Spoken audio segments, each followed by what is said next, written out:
And joining us now from Montreal is Ezra Soiferman. Welcome to the CJN Daily. It's great to meet you. Thank you very much. Great to be here. Well, congratulations on your film, Montreal Snowbec. We could also call it Montreal Jewish Snowbec because this is the Canadian Jewish news and there's lots of Jewish content in the film.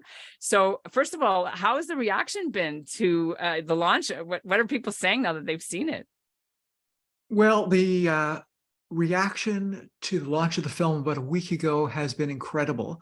I'm super grateful for all the people who have written to me through all sorts of social and non-social platforms, telling me about what they think of the movie, what they think of seeing my punim, my face on the cover of the Montreal Gazette a few days ago. It's been a response from far and wide. One of the main things that people have been saying to me is that I saw your film, I loved your film, and I sent it to my cousins in Australia. I sent it to my friend in Ireland. I sent it to, everyone is sending this out as some type of, I guess, a symbol of Montreal, an explanation or a description of how we do things with snow here in Montreal, how we deal with the snow. And I couldn't be happier because I made this movie for people to see our city, to see a different side of our city than the festivals and the summertime and all the Formula One and whatever, yeah. The terraces and all this stuff. I love the winter and I wanted to share that with the world. And I made something that was short and sweet and that could be shared. And lo and behold, it's happening. It is amazing. And people are sending, I mentioned to you before we started to tape that my mother sent it to me. Another listener sent it to me. So it is kind of this Montreal mafia that's all over the world. Anyone that ever had connection to Montreal will appreciate this. And with your mother at the helm of that mafia, please thank your mother. Yes, she is my editor-in-chief. But in terms of the actual content, yeah. We are the CJN. And so the minute I was looking, of course, I wanted to see, all right, is there anything Jewish about it? And within a minute, we saw 3 Jewish landmarks and then the Orange Julep, which if you're not kosher, you don't go, but that is another Jewish landmark. It's pretty Jewish, yeah. So tell me, what was the reason that those 3 were in? Because is there sort of a Jewish filter on this, or why did you do that? And the Hasidim are in? There's a Jewish gefilter on everything I do, just to get that out of the way. Basically, food is such an important part of everybody's lives, but my life, I consider myself a filmmaker, a photographer, a foodie, and a friend. All those things I'm confident that I do very well, and I enjoy doing them. So when I make a movie about snow, you got to throw in a little shot of the Snowden Deli, obviously. Why? Because it's got snow in the name, and I love it, and it's down the street. And I happened to be there during a snowstorm one day, and it was snowing in front of their beautiful marquee that they have out front. It's like, like a theater. They have the sign and people congregate. The Snowden Deli is almost like a temple to us here in Montreal. And when I was there with a beautiful snowstorm one day, I got a video shot of it.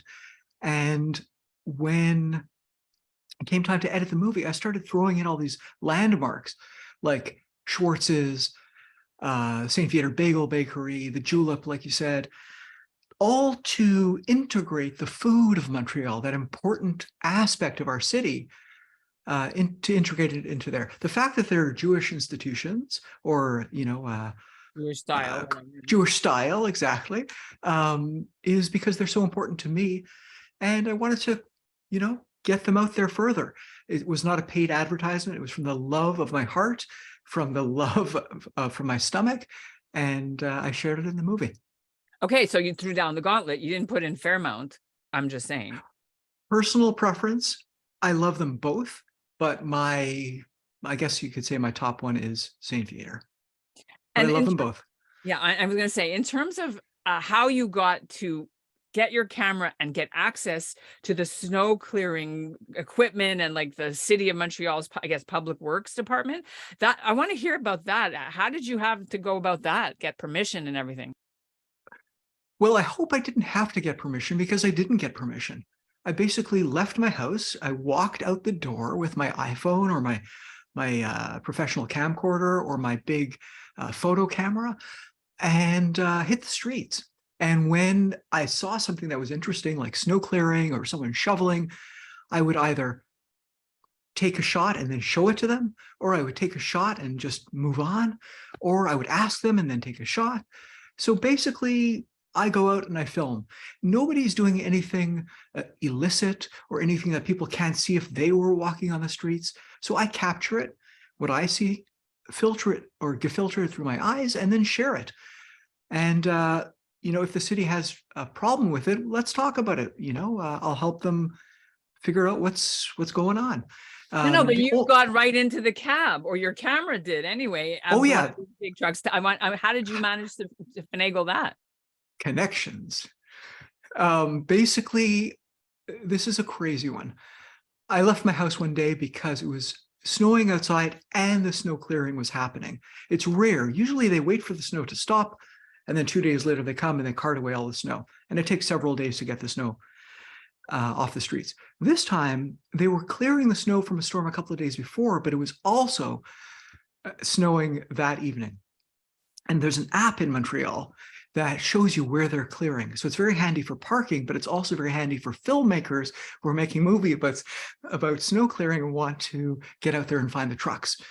So I knew that there were trucks coming up the street. I headed out with my camera. I'm standing on the corner filming these guys doing their thing, and I hear, Ez, get over here.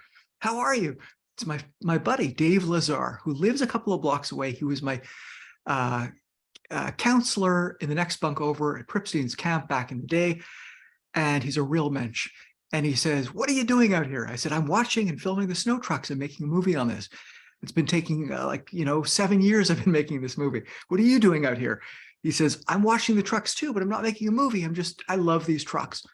Anyhow, we start walking and talking and seeing the trucks. And then I say, "I'm going to go over there and film over there." He says, "Okay, I'll see you soon." Next thing you know, 2 minutes later, Dave, I hear his voice, Ez, get over here." I go over, he's got this dump truck standing next to him, parked next to him. And he says, the driver, he'll take you to the dump. I'm like, "What do you mean?" He says, "He wants you to get inside. He's going to drive you to where they dump the snow." I'm like, oh my God. So my heart's beating. It's like I'm meeting like Spielberg or something. The guy opens the door and he says, "Get in here." Anyhow, I proceed to ride along with him to the dump. Twice he took me to one dump and then another dump. And let me tell you, what I saw there, it was like going to the construction of the pyramids in Egypt. There are these massive, I won't even use the word football field. It's like an airport of snow filled, and they've got these snow blowers that are probably 4 times as strong as the snow blowers out on the streets. And they're launching snow from the dump trucks, launching it up onto these pyramid-like structures. Anyhow, I had that experience. It's all thanks to Dave. And that's it. I put it in the movie, and you can watch it. It's okay, but you didn't. Pleasure. You just did it like I just did film it. noir or film blanc or whatever we're going to call it. Guerrilla filmmaking. Guerrilla filming. One thing you didn't mention was potholes, and I know Montreal, Côte Saint-Luc Road, some of these places are horrible. Fleet Road. So you didn't put any potholes in. Discuss. That's a very good point. I feel like I've let everybody down. No potholes. I love potholes. Why do I love them? Because I love getting them filled. There's this thing in Montreal. You pick up your phone, you call 311. What happens when you call 311? You wait on the phone for a little while. First, you yell at the thing. They say, "Dis-moi notre..." And you go, "Côte des Neiges, NDG. Je pense que vous avez dit NDG, Côte des Neiges." Ding. And then you wait on the phone, and then someone comes on, and you say, "Bonjour. J'ai un nid de poule que je veux," and you tell them about this pothole, and you report the address and the side of the street and the direction it's in. Lo and behold, I swear, I'm not kidding, within a few days, it's filled, all because you called it in. Now, the problem is most people don't call it in, so it's basically me out there yelling when I hit a pothole and then picking up the phone and calling it. So one time I walked Côte Saint-Luc Road between the synagogue there on Marcille and Baskin Robbins, the other kind of synagogue of sweetness. And I counted all the potholes, and filled in potholes on that strip of road because it had gotten so bad over about the previous 7-8 years that I said, okay, it's enough about calling in one pothole here or there. This whole strip has to be taken care of. So I did a post on Facebook and I walked. The post described how I walked that stretch of road. It was about 14, 15 blocks. And in those 14 or 15 blocks, I kid you not, there were something like, I don't remember the exact number, about 4,000 actual potholes and filled covered potholes. That's how bad it had gotten and how much work they had done on it. There's After more I put up potholes than actual street, in other words, Oh, yes, right? exactly. Well said. When I put up this post, I kid you not, after 8 years of having been neglected, it was that summer, about 3 months later, the whole strip was repaved. So as my grandfather, Zadie Barrel, would say, as me fragt nicht, bekommt nicht, which I think I got right in Yiddish, which means when you don't ask, you don't get. So basically, when you see a pothole, let someone know. They're going to fill it in and the world will be that much better. You mentioned also snow blowing. So I have to ask the question. In some parts of Montreal that I know, like for example, Hampstead, they blow the snow onto people's lawns and they make those, well, you called them pyramids from Egypt, but they make them on people's lawns, like my sister's house, and these big, hard, dirty snow that is so high that you can't even see the tree half the time. Yes. Is that only a local decision or did they do that in Montreal everywhere? Because I saw in your video, in your film, that sometimes they take it away too. The city of Hampstead, as far as I know, is still throwing the snow from the snowblowers onto the lawns and making those giant piles. When they come off the streets, you know how they pile it up on the streets and make those big, long lines of snow on the streets before they shoot it off. Those lines I just learned are called windrows. It's like in a farm. Did you know that word? You did? Wow. Yes, because in our city, in Richmond Hill, they clean your windrows for you after you've already shoveled your snow. You know, the plows go and they put more snow back on the end of your driveway and you curse. Well, then they come and they clean it. Okay, so they which is very nice. Exactly, it's a mitzvah. So I learned that word this week, windrows, and it's a farming term. In the city of Montreal, they don't do that. They basically cart it away in these dump trucks that line up along the streets behind the snowblower and then pull up alongside. They fill them in, and then the truck heads off about a 15-minute drive to a dump. There are many dumps across the city. Some of them are those big pile dumps. Other ones, they dump it into these essentially sewers, these giant sewers, where it goes into the water filtration system of the city and gets cleaned, and then we drink it. Or it gets dealt with some other way. I don't know. They used to dump it. St. Lawrence, I know. They used to. They stopped dumping it into the St. Lawrence in the late 80s. Tell me about the famous Montreal white plastic igloo-shaped garages that people build for the winter to protect their cars in driveways. I haven't seen those anywhere else in Canada. Maybe there are. People can write in and tell us if you guys do that too. But that's something that was in your film, and I think it's unique to Montreal. Sure, those things. First of all, you know, when you take a tissue, what do you call it? A Kleenex. A Kleenex, yeah. Okay, when you put up that thing outside your house, what do you call it? I don't know. So the generic name is a shelter for your car, but the Kleenex name is called a Tempo. And Tempo is a company in Montreal that I think has cornered the market. They're known as Tempos, but not everyone is by the brand Tempo. These things dot the city. Most neighborhoods, I think, allow them, but some neighborhoods don't. The city of Westmount, the Heiche Fenster, no Tempos. In NDG, where I live, there are Tempos, not like a ton of them because not everybody has driveways, but basically they protect your car so you don't have to shovel the Farkakta driveway every single time it snows. And there's one in the movie too. You could see one. It was a really windy night. It was just up the street. And if you turn up the sound on the film, you'll hear, I left the sound and it's like flapping in the wind. Yeah, that's something that when people start putting those up, you know winter's coming, right? And it's like almost like putting up Christmas lights or whatever. This is like a thing that people do. And then sometimes, are you allowed to leave it the whole year, or no, there's like a April to November thing? I think it's more of an etiquette thing than an actual date. You don't want to leave it up too long. People leave their Christmas up long, but I think everyone wants to get those tempos off the lawn as soon as possible. They do a great job in the winter, don't get me wrong, but you don't want it around in the spring. You don't need it. All right. Speaking about snow and Montreal, I have to bring this up because Montreal has a reputation as having like being one of the snow capitals of Canada in terms of the amount of accumulation. I looked this up yesterday. That's why we have Google. And how many centimeters of accumulation they get every year. I'm going to quiz you, maybe you don't know, and we can cut it out if you don't, but are you aware of how much snow per year usually Montreal gets? It's in the area of 200 centimeters. I believe we're close to that this year. I think it's been quite a snowy year. Not the snowiest that I remember, but quite snowy. And it seems like the month of February was a little relentless. It was like every 2 days, more and more. It was minus 30 in one weekend when I came in. It was freezing, and then they got snow. Minus 30 plus the wind chill. Crazy. So yeah, it's about 200. And here's something interesting. The companies that you can hire to clean your driveway or clean your steps, they're, what are they called? The snow cleaner guys, private companies. They have a surcharge often. If it goes over 200 centimeters, we can charge you by the centimeter or by the inch, whatever they want, to take away that excess snow because it's too much snow this winter. Some winters they get away easy because it doesn't snow very much and you've paid them your cash in advance. And other winters it snows so much you're writing them checks up until July.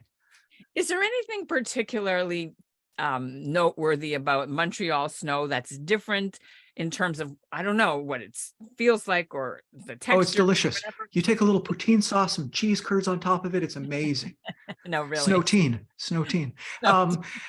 No, because like, wait. I want to just go with this because people in Winnipeg or people out west where they get tons more snow would probably go, ugh, these people in Montreal, they're making too much of it, or not. So I want to defend why this film was necessary, right? Anything that takes us Montrealers away from our beautiful springs and summers and our terrasse and our festivals and the beauty of the city and walking around in it, anything that gets in the way of that, it's trouble. We need to make something of it. So maybe that's why why we take our snow so seriously, because we actually do. And, some people say, I hate the winter. I'm inside all the time. It's so this, it's that. You're going to get that in every city. Other people get out there, and I like to roll around in it, to play with it, to go for long walks. I'd like to make movies about it, take pictures of it. I'm a bit of a skier, not too much of a skier, but I love skiing, love skating, outdoors, indoors.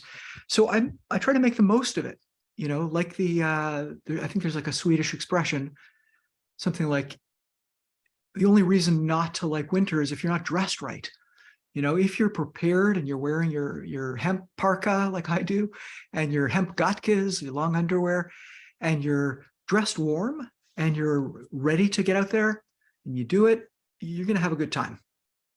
All right. Two more things. First of all, people who grew up in Montreal, as I did, and many of our listeners may have, when you move to another place and they freak out about like this much snow, I'm showing like my little teeny centimeter, and they close the schools, we always think that they're all snowflakes, because really that's nothing. Wait, you should have grown up in Montreal. We knew what snow was, right? It's all that whole thing about right. to walk to school uphill barefoot, both ways. But that's a thing too. People who are not growing up in Montreal, they won't get what real snow is. Do you feel that way too? Yeah, I like how you called them, right? The mayor called in the army in a big snowstorm, remember? And he got pilloried. Sure. I like the way you use the word, you call them, those people who were snowflakes for not being able to deal with the snow. Very nice use of invoking of that word. Timely. And look, we all deal with the snow differently. It's an emotion, an emotional connection we have. It's a feeling we have when it starts to snow. Some people freak out. You know, if it snows in Los Angeles, everything stops. If it snows in Toronto, sometimes everything stops. Even in Montreal, we get sometimes a little, you know, how many snowmageddons can we have every season? It's like, oh, this is the big one. We haven't seen this since 76. You know, it happens. People freak out. Why? Because it's something that unifies, that unites, that we can all have to deal with together. It's, you know, it's nature speaking to us. And when nature talks, we better listen. We better listen. We're learning that now. And the snowstorms are part of that. There's no doubt that everything is affected by what's going on in the world now. And my film, Montreal Snowbec, really is a reflection of what's going on in my mind, my heart, my camera right now, vis-a-vis this winter. And you know, we're going into a tricky time in this world. And the movie provides, as people have said, it brightened my day. It made me proud of my city. It does that, but it also makes us think about nature. And I hope that it makes people appreciate nature and fear nature and learn how we have to deal with nature, whether it's with a shovel or with climate change on a global scale. We got to pay attention and pitch in. Look, Ottawa, just up the road from Montreal, didn't open the canal this year for skating. That's the first time it's ever happened. So things are obviously not in whack. There is one way, which we haven't mentioned, and your movie doesn't mention, about how Montrealers deal with snow. And that is that they get on a plane and they go to Florida and they spend the winter as snowbirds, avoiding it and being thankful that they're on Delray Beach going, ha ha, I missed the snow. Discuss. One of the most popular comments I got as feedback on this movie was, your movie was fantastic. I'm happy I'm in Florida watching it from here. A lot of people said that. I'm in Florida, I'm in California, I'm here, I'm there. Look, I was guilty too. I have a daughter who has a friend who's in California who she hasn't seen in a long time. And I took her out to California for the midwinter break. We spent a few days out there. And look, it's a machaya. Going to the sun where there's no snow is a beautiful thing. And us Montrealers, we love to do that. However, and this is a big one because I don't know what I'm going to say after the